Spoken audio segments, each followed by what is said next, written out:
Ideal এই প্রশ্নটা solve করি। মতিঝিল আইডিয়াল এই প্রশ্নটা সলভ করি।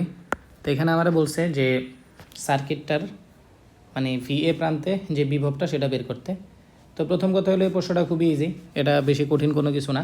এখানে সার্কিটটা বারবার যদি আমি এই সার্কিটটারে যদি আমি ছোটো করতে পারি তাহলেই হবে। দেখি সার্কিটটা ছোটো কেমন করা যায়। তো এই টাইপের সার্কিট যখন আসবে তখন একদম শেষ প্রান্ত থেকে শুরু করা লাগে। শেষ প্রান্ত বলতে আমি বুঝাচ্ছি এই জায়গায় এই যে এরপরে এই দিক দিয়ে আবার আরেকটা, এই যে এটা হলো শেষ প্রান্ত, মানে ব্যাটারি থেকে সবচেয়ে দূরের যে প্রান্ত সেটাই হলো শেষ প্রান্ত। এটা হলো ব্যাটারি প্লাস মাইনাস। এই ব্যাটারি থেকে সবচেয়ে দূরে কি আছে, ব্যাটারি থেকে সবচেয়ে দূরে আছে এই প্রান্ত না, তাহলে এখান থেকে শুরু করতে হবে। এটাই হলো শেষ প্রান্ত, আর কিছু না। এটাই হলো শেষ প্রান্ত। তো এই জায়গা থেকে শুরু করতে হবে। তো কিছু বুঝছি আর না বুঝছি, এই দুইটা সার্কিট বা এই দুইটা রোধ পরস্পরের সাথে শ্রেণীতে আছে। এই দুইটা রোধ পরস্পরের সাথে কিসে আছে, শ্রেণীতে আছে। তাহলে একটা হলো 90 আর একটা ছিল কত 30। তো 90 আর 30টা যোগ করলে পাবো 120। এই দুইটা সার্কিট মানে এই দুইটা রোধ পরস্পরের সাথে শ্রেণীতে আছে। তাহলে এই দুটা রোধ যখন আমি আঁকাবো, এই দুটা রোধের বদলে যখন আমি একটা রোধ লিখবো, তখন এই যে এখানে এই যে এই দুইটা রোধের বদলে আমি লিখবো কত 120। এই যে 120। আর এখানে যে রোধটা আছে এই রোধের ভ্যালু হলো শুধু 40। এই রোধের ভ্যালু হলো শুধু 40। তাহলে এই যে 120 আর 40 এরা আবার পরস্পরের সাথে কিসে আছে, এই দুজন পরস্পরের সাথে আবার সমান্তরালে আসছে। এই দুজনের বদলে আমি আবার আরেকটা লিখবো, আমি আবার আরেকটা রোধ আঁকাবো। সার্কিটটা জাস্ট ছোটো করতে পারলেই হবে।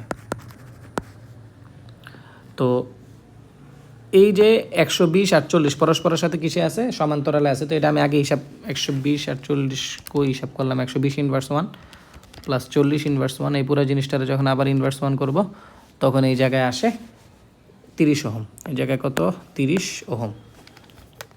20 ইনভার্স 1 প্লাস 30 ইনভার্স 1 পুরোটার উপরে আবার ইনভার্স 1। 24 ওহম আসে নাকি এটা আবার, এই যে 120 ইনভার্স 1 প্লাস 40 ইনভার্স 1, তাহলে 30 ওহম আছে। হ্যাঁ 30 ওহম। তাহলে এখন আমি বুঝতেই পারতেছি এই জায়গায় যে 30 ওহম আছে এই জায়গাও 30 ওহম আছে। এই 30 ওহম পরস্পরের সাথে আবার কিসে আছে, এই 30 ওহম আবার পরস্পরের সাথে শ্রেণীতে আছে। তারপর এই 30 ওহম পরস্পরের সাথে শ্রেণীতে থাকলে এখানে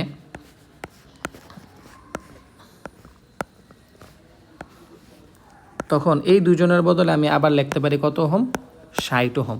আর এখানে আছে কত, এখানেও আছে 60। আমার কিন্তু এই যে VA এই দুই প্রান্তের বিভব পার্থক্যটাই বের করতে বলছে। আচ্ছা এই যে 60 আর 60 পরস্পরের সাথে আবার কিসে আছে, শ্রেণীতে আছে। তাহলে এই দুজনের বদলে আমি আবার আরেকটা লিখতে পারি, এই যে এটা, এই দুজনের বদলে এটা হলো কত 30 ওহম। 60 আর 60 যেহেতু একই মান তাহলে অর্ধেক হয়ে যাবে, এটা আমরা শর্টকাট থেকে জানি। তাহলে এটা হলো 20, এটা হলো 20। এখন কথা হলো আমাকে কিন্তু এইটার দুই প্রান্তের বিভব পার্থক্যটাই বের করতে বলছে VA। আমি কিন্তু বলতে পারি এখন এই জায়গা দিয়ে A ঢুকছে, এটাই আবার এই জায়গা দিয়ে ঢুকছে। এখন এই 20 আর 30 পরস্পরের সাথে শ্রেণীতে আছে। এই যে 20 ওহম আর 30 ওহম পরস্পরের সাথে কিসে আছে, শ্রেণীতে আছে। তাহলে আমি কিন্তু বলতে পারি যে 20 ওহম ও 30 ওহম পরস্পরের সাথে শ্রেণী সংযোগে আছে। পরস্পরের সাথে যেহেতু এরা শ্রেণী সংযোগে আছে তাহলে এই জায়গায় VDR voltage divider rule apply করা লাগবে। তো ভোল্টেজ ডিভাইডার রুল যখন আমি অ্যাপ্লাই করব, VA ইজ ইকুয়াল টু এই জায়গায় দিয়ে যায় কি I মানে তড়িৎ প্রবাহ যায় কিসের মধ্যে দিয়ে, কত ওহম রোধের মধ্যে দিয়ে, এটা 30 ওহম রোধের মধ্যে দিয়ে এই I মানের তড়িৎ প্রবাহটা যায়। এখন কথা হলো এই জায়গার যে I তো আর আমি আগেই বের করি নাই, তাহলে I আগে আমার বের করা লাগবে। I সমান সমান আমরা কি জানি, I সমান সমান V ডিভাইডেড বাই R। এই যে বর্তনীটা আছে, বর্তনীর যে যে বিভব, মোট বিভব কত, মোট বিভব আমাকে কোশ্চেনে দেওয়া আছে 220। এখন আমার মোট রোধ লাগবে, এই জায়গায় কী লাগবে, মোট রোধটা লাগবে।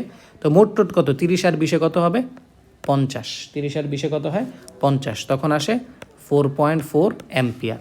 তাহলে এই জায়গা দিয়ে কি, যেহেতু 4.4 বসাবো আর এই জায়গায় বসাবো কত 30, তাহলে 4.4 এর সাথে 30 গুণ করলে 4.4 ইন্টু 30 করলে হয় 132 ভোল্ট। এই জায়গায় কত হয় 132 ভোল্ট। এটা গেল গ, এটা গেল আমার গ।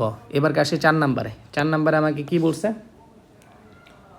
আমি যদি দেখি 4 নাম্বারে আমাকে কি বলছে, 4 নাম্বারে খুবই জটিল একটা কথা বলছে যে উদ্দীপকের 2 নং বর্তনীর বাতি পূর্ণ উজ্জ্বলতায় জ্বালানোর জন্য বর্তনীর রোধের কি পরিবর্তন আনতে হবে। আচ্ছা 2 নং বাতিটা নিয়ে বা 2 নং রোধটা নিয়ে বা 2 নং সার্কিটটা নিয়ে আমাকে কাজ করতে বলছে। একটা জিনিস একটু দেখি, যে 2 নং সার্কিটটা যে আছে 2 নং সার্কিটটা আর প্রথম সার্কিটটা কিন্তু সেম। 2 নং সার্কিটটা আর প্রথম সার্কিটটা একদম হুবহু সেম। দেখি 2 নং সার্কিট, 2 নং সার্কিটে এখানে কি 20, প্রথম সার্কিটেও এখানে 20, এখানে এই যে 60, এখানে আছে কত 30, এখানে আছে কত 40। 2 নং সার্কিটে জাস্ট একটা জিনিস, এই জায়গা দিয়ে একটা বাল্ব জাস্ট সংযুক্ত করে দিস, এই জায়গা দিয়ে জাস্ট কি সংযুক্ত করে দিছে, একটা বাল্ব সংযুক্ত করে দিছে। বাল্ব সংযুক্ত করে খালি বলছে এখানে কত 120 ওয়াট, আর একটা কি বলছে 60 ভোল্ট, এই স্যার আর কিছুই বলে নেই। এই জায়গায় জাস্ট একটা বাল্ব সংযুক্ত করে এই এক্সট্রা কথাটা বলে দিছে। তো আমার কিন্তু এই যে এতটুকু অংশের জন্য কোনো কিছুই বের করা লাগবে না। আমি কিন্তু এটা বলতে পারি, আমি এই যে এতটুকু অংশের জন্য কোনো কিছুই বের করা লাগবে না, এটা আমরা অলরেডি বের করে ফেলছি গতে যা বের করছে তা দিয়ে কিন্তু হয়ে যাওয়া উচিত। ওকে, ভালো কথা। তাহলে এই যে সার্কিটটা, এটাতে যদি আমি কপি করে নিয়ে আসি,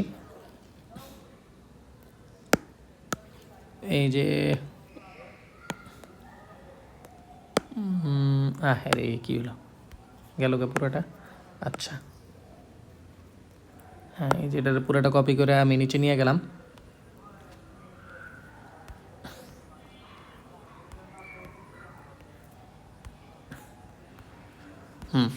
আচ্ছা, এখন বিষয়টা হলো যে এই জায়গায় আমার দেখতে হবে যে উদ্দীপকের 2 নং বর্তনীর পূর্ণ উজ্জ্বলতায় জ্বলার জন্য বর্তনীর যে রোধ আছে, রোধের কি পরিবর্তন আনতে হবে, এই জিনিসটা জানতে চাইছে।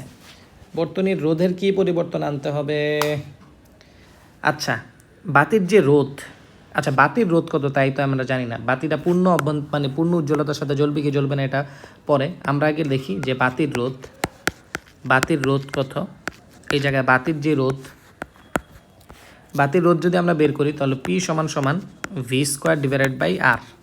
তাহলে এই জায়গা থেকে আমরা R বের করতে পারি। তাহলে V² কত হবে 60² ডিভাইডেড বাই 120। তখন আসে এই জায়গায় 30 ওহম। ওকে, আচ্ছা তাহলে এখন আমরা যদি এই সূত্রটা একটু বসাই যে P = VI, তাহলে কিন্তু আমরা এই জায়গা থেকে I বের করে ফেলতে পারি, কেননা এই জায়গা দিয়ে যে কারেন্টটা বের হয় সেটা হলো I। তো ওই আইটা আমরা বের করে ফেলতে পারি। P divided by V, P এর ভ্যালু আছে 120 ডিভাইডেড বাই 60, তাহলে 2 অ্যাম্পিয়ার। তাহলে এই জায়গাতে কী পরিমাণ তড়িৎ প্রবাহ যায় তা কিন্তু আমরা বের করে ফেলতে পারি। আর এই যে এই অংশটুকু, এই যে রোদের এটারে বলা হয়েছিল A কোশ্চেন, আর এটারে বলা হয়েছিল কি B। তাহলে আমরা কিন্তু গ হতে পাইছি, যে গ থেকে কিন্তু আমরা অলরেডি পাইছি এই যে এতটুকু পুরা অংশের রোধ আমরা কত পাইছি 30 ওহম পাইছি। এই যে এতটুকু পুরা অংশের রোধ আমরা কত পাইছি 30 ওহম পাইছিলাম। তাহলে এই যে পুরা সার্কিটে এতটুকু অংশের রোধ আমরা পাইছিলাম 30 ওহম। তাহলে AB অংশ পর্যন্ত এই পুরা অংশটুকু মিল্লা পাইছিলাম AB অংশের রোধ, হ্যাঁ AB অংশ এর রোধ, AB অংশটুকু রোধ পাইছিলাম কত 30 ওহম। AB অংশটুকু রোধ পাইছিলাম 30 ওহম। এখন AB অংশটুকু রোধ পাইছিলাম 30 ওহম, আর এখানে আছে কত, এখানে আরও আছে 20 ওহম। আর এই যে আমি যেই বাল্বটা লাগাইছি এই বাল্বের রোধ আছে আরও কত ওহম 30 ওহম, আর এদিকে আছে 20 ওহম। তাহলে আমি এই সার্কিটটা, এই যে এখানে যে সার্কিটটারে আমি আবার নতুন করে এইভাবে আঁকাইতে পারি যে এখানে একটা বাল্ব আছে, বাল্বেরও তো একটা রোধ আছে। তো বাল্বের বদলে যদি আমি একটা সার্কিট আঁকা দিই, এই যে বাল্ব, এরপরে কি আরেকটা রোধ, এই যে বাল্বের রোধ, এই যে এখানে একটা বাল্বের রোধ, এখানে এই যে আরেকটা রোধ, আর এই পুরো জিনিসটার বদলে আমি লিখতে পারি কত 30। আর এই যে এই জায়গাটাতে আমি লিখতে পারি 30, আর এদিকে একটা ব্যাটারির তড়িৎচালক শক্তি আছে। তাহলে এতটুকু হলো 30, আর বাল্বের যে রোধ, বাল্বের রোধটা হলো কত 30, যেটা আমরা বের করছি। আর এখানে এই অংশটুকু রোধ কত, এই অংশটুকু রোধ হলো 20। তাহলে আমি মোট যেই তড়িৎ প্রবাহটা তখন আবার পাবো সেটা হবে 80 ওহম। 30 60 আর 20 কত হবে 80 ওহম। এখন 80 ওহম যদি হয় তখন এই জায়গার মধ্যে দিয়ে কী পরিমাণ তড়িৎ প্রবাহ যাবে, সেটা হলো I = V divided by R। I = কত V divided by R। V এর ভ্যালু কিন্তু এখানে দেওয়া আছে 220, V এর ভ্যালু কত দেওয়া আছে 220 ডিভাইডেড বাই R হলো কত 80। তাহলে 220 ডিভাইডেড বাই 80 হলে 2.75 এম্পিয়ার হয় অ্যান্সার। 2.75 পরিমাণ তড়িৎ প্রবাহ যাচ্ছে। আচ্ছা, এখন একটা জিনিস বুঝি, এই যে বাল্ব, এই জায়গায় তো একটা বাল্ব লাগানো আছিল, এই জায়গায় একটা বাল্ব লাগানো আছিল। বাল্বের ক্ষমতা ছিল 120 ওয়াট, আর বাল্বের রোধ ছিল 60 ভোল্ট। তো তো বাল্বের ক্ষমতা আর যে রোধ, এই যে ভ্যালুটা দেওয়া, এই ভ্যালুর মধ্যে দিয়ে সর্বোচ্চ কী পরিমাণে তড়িৎ প্রবাহ যাইতে পারবে সেটা হলো 2 অ্যাম্পিয়ার। 2 অ্যাম্পিয়ার তড়িৎ প্রবাহ যদি যায় তাহলে তার যে ক্ষমতা, তারা যে দিছে 120 ওয়াট ক্ষমতা, আর হলো কি 60 ভোল্টের যেই বিভব, এটা বজায় থাকবে।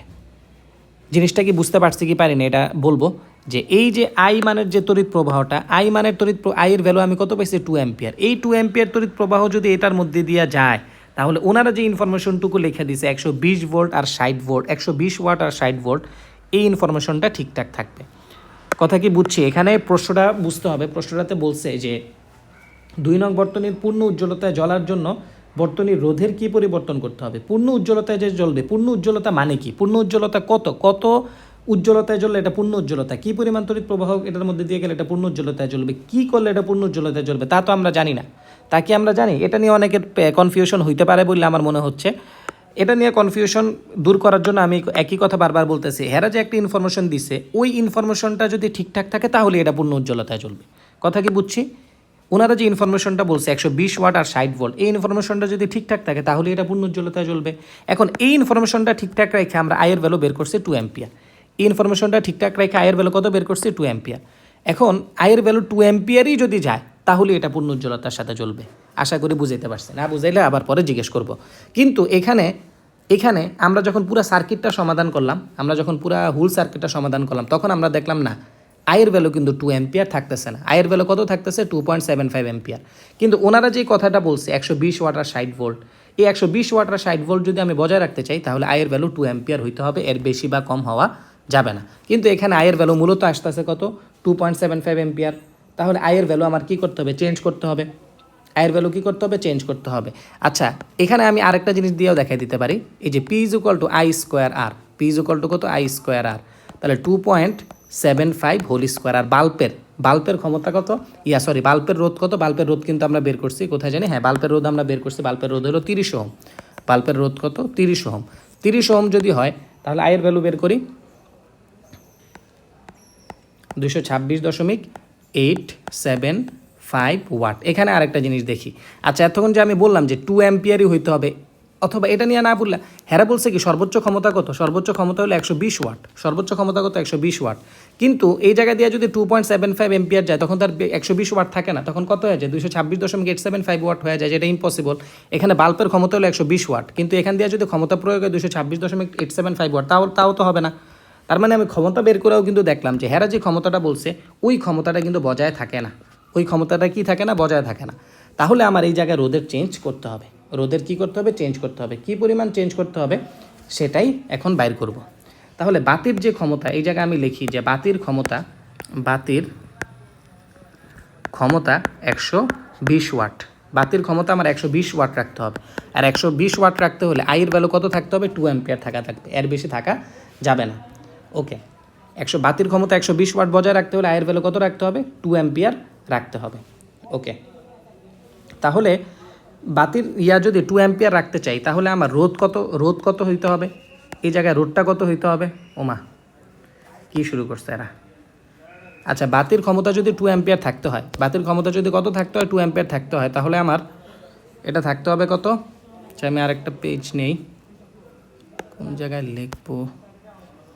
হ্যাঁ, আচ্ছা, বাতির ক্ষমতা এই জায়গা থেকে যদি আবার একটু দেখে নিই, এখানে বলছে বাতির ক্ষমতা যদি 120 ওয়াট থাকতে চাই তাহলে আয়ের ভ্যালু কত হইতে হবে? 2 অ্যাম্পিয়ার হওয়া লাগবে, এর বেশি হওয়া যাবে না। তাহলে আমার রোধ কত হইতে হবে? আর ই কিউ, রোধ কত হইতে হবে? আমরা জানি I is equal to V divided by R. তাহলে R is equal to V divided by I. আয়ের ভ্যালু আমরা জানি 2 অ্যাম্পিয়ার হইতে হবে।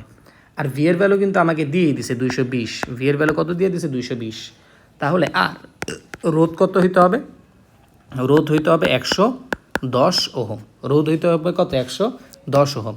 আমরা দেখি তো আমাদের রোধ কত আছে? রোধ কিন্তু আছে কত ওহম? 80 ওহম। রোধ কত আছে? 80 ওহম। তাহলে রোধ কি পরিমাণে বাড়াইতে হবে? রোধ আছে কত আমাদের? 80 ওহম। রোধ লাগবে কত? 110 ওহম। তাহলে রোধ বাড়াতে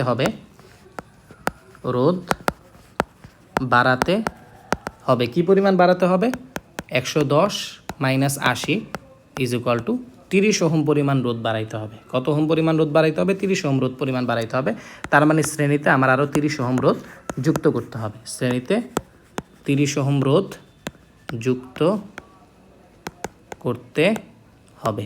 শ্রেণীতে আমার আরও 30 ওহম রোধ যুক্ত করতে হবে।